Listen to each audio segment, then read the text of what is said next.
Famille, très bonne nouvelle. Les rescapés terreau sont neutralisés et capturés vivants. À l'heure je vous parle, ils sont dans la main de nos forces combattantes. Et ils sont en train de demander pardon. Non, c'est trop tard. C'est trop tard. Ce que vous êtes venus faire, c'est ça on va vous donner. C'est trop tard. Ce que vous êtes venus faire là, c'est la même chose qu'on va vous donner. C'est trop tard de demander pardon. C'est trop même facile de demander pardon. Actuellement là, leurs patrons ne vont pas dormir. Leurs alliés ne vont pas dormir. Les rescapés, terreau, ils sont neutralisés et capturés vivants. Ils sont dans la main de nos forces combattantes qui sont en train de demander pardon. Famille, écrivez en commentaire. On doit accepter pardon. Moi je dis non.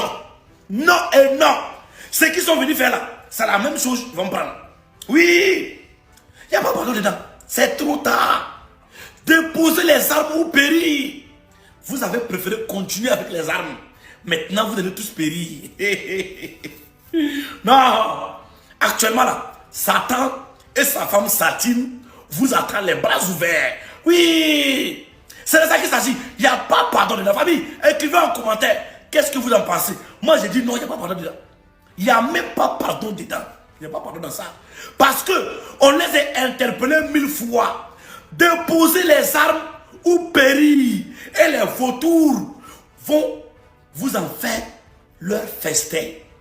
Ah, mais vous avez préféré continuer avec les armes. Maintenant, assumez votre responsabilité. Pourquoi vous demandez pardon? Pardon de quoi? Donc, vous venez pour faire vos sales besoins. Maintenant, ces centaines sont déjà envoyés en enfer. Et le reste, les rescapés qu'on les a capturés vivants, demandent pardon. Mais le pardon de quoi? Quel pardon? Famille, il n'y a pas pardon dedans. Non. C'est trop tard. Maliens, mes chers compatriotes, je m'adresse à vous en ce moment d'extrême gravité que traverse notre pays suite à des attaques terroristes survenues le 25 avril 2026. Ces attaques complexes, coordonnées et simultanées, ont visé les localités de Bamako, Kati, Kona, Mopti, Gao et Kidal. Grâce à la promptitude et au professionnalisme des forces armées et de sécurité, un violent coup d'arrêt a été donné aux assaillants, dont l'objectif était d'installer un climat de violence généralisée dans les localités concernées. Grâce au sang-froid des hommes engagés et au maintien de la cohérence de la chaîne de commandement, le plan funeste de l'ennemi a eu, avec la neutralisation d'un nombre important d'assaillants. À l'heure où je vous parle, le dispositif est renforcé, la situation est maîtrisée et les opérations de ratissage, de recherche, d'exploitation du renseignement et de sécurisation se poursuivent. Dans l'ombre des grandes batailles modernes, le Mali vient de faire face à une offensive d'une ampleur rarement évoquée dans les conflits récents du Sahel. Ce qui devait être une démonstration de force des ennemis de la paix s'est transformé en un revers cinglant face à une armée malienne désormais stratégique, organisée et résolue. À travers les déclarations du professeur Franklin Yamsi, se dessine le récit d'un affrontement majeur où la vision militaire du général Assimi Goïta, la riposte des forces armées maliennes et la mobilisation populaire convergent pour déjouer un plan de déstabilisation aux ramifications bien plus larges qu'il n'y paraît. Ceux qui ont voulu déstabiliser le gouvernement du général Assimi Goïta en ce mois de mai ont plutôt reçu une bastonnade. Le président Goïta dit qu'ils ont bénéficié de renseignements. Qu'est-ce qu'il veut dire par là?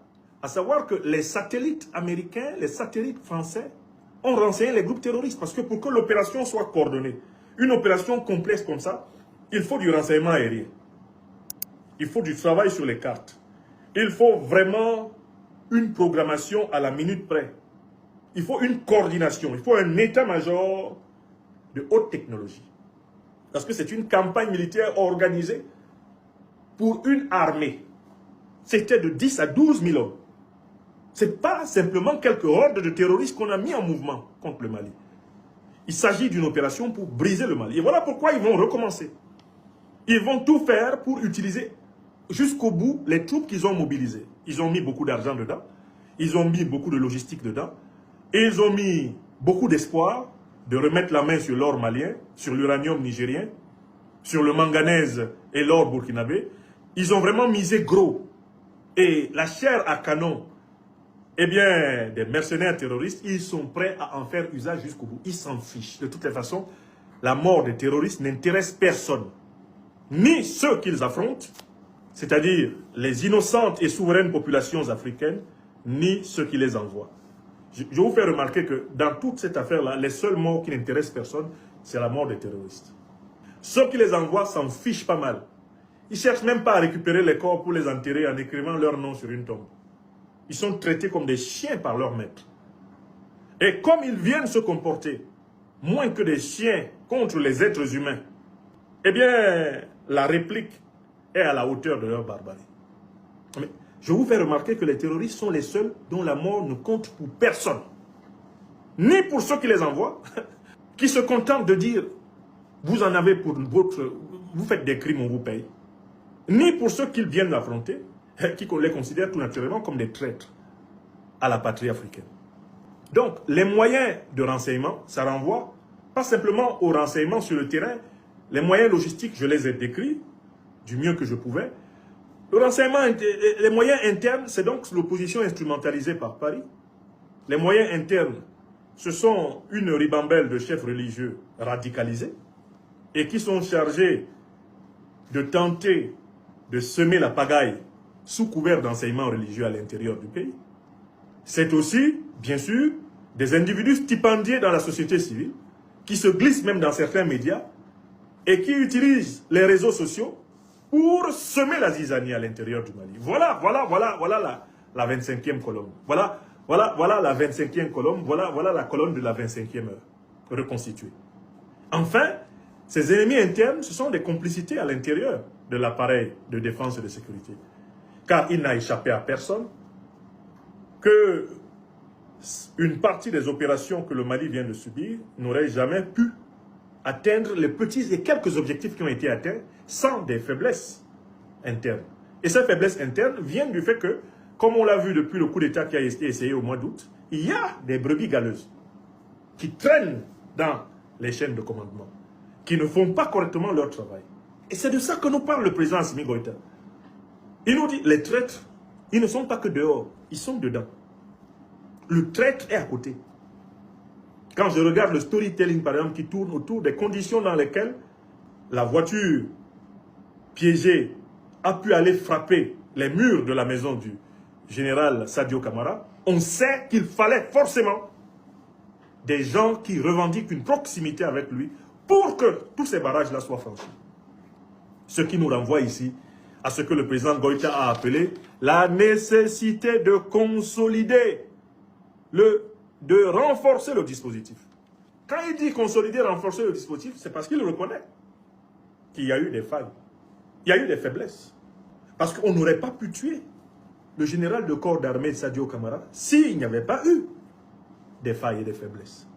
Et si nous ne le reconnaissons pas, nous nous condamnons à nous exposer à ce que ça recommence. Les propos du professeur Franklin Yamsi s'inscrivent dans une lecture très offensive et engagée de la situation sécuritaire au Mali. Ils décrivent avant tout une attaque d'une ampleur exceptionnelle, présentée comme une tentative coordonnée de submersion du territoire malien par une force numériquement massive. Même si les chiffres avancés, 10 000 à 12 000 hommes, méritent d'être abordés avec prudence et vérification indépendante, l'idée centrale reste celle d'une offensive structurée, visant à étirer le front pour fragiliser la défense nationale. Dans ce contexte, l'analyse met en avant un point clé, l'échec stratégique de ces forces hostiles face à l'approche adoptée par le général Assimi Goïta. Plutôt que de céder à une confrontation frontale risquée, l'armée malienne aurait opté pour une tactique d'encerclement, la fameuse stratégie de la NAS. Cette approche, décrite comme méthodique et adaptée à la configuration du terrain, aurait permis de contenir et de fragmenter l'ennemi, transformant ce qui devait être une offensive de grande ampleur en piège opérationnel. La riposte des forces armées maliennes est ainsi présentée comme historique, dans la mesure où elle marque une montée en puissance tactique et psychologique. L'armée ne se contente plus de subir des attaques asymétriques, elle impose désormais un rapport de force, avec des opérations coordonnées sur plusieurs zones stratégiques comme Kidal, Gao ou Mopti. Le récit insiste sur les pertes infligées à l'adversaire, symbolisant un tournant dans la dynamique du conflit. Et les difficultés, y compris la perte évoquée du général Sadio Camara, dont la situation réelle doit être vérifiée avec prudence, l'État malien et son armée auraient maintenu leur cohésion. Au final, ce commentaire met en lumière un récit de résistance et de reconquête, celui d'un Mali confronté à une menace majeure, mais qui, selon cette lecture, parvient à transformer l'épreuve en démonstration de force. Entre stratégie militaire, soutien populaire et tensions internationales, la situation reste néanmoins complexe et évolutive, loin de toute lecture totalement univoque. Si vous avez trouvé la vidéo intéressante, cliquez sur j'aime et partagez avec vos amis. Mais n'oubliez pas de vous abonner et de cliquer sur la cloche de notification pour ne pas rater mes prochaines vidéos.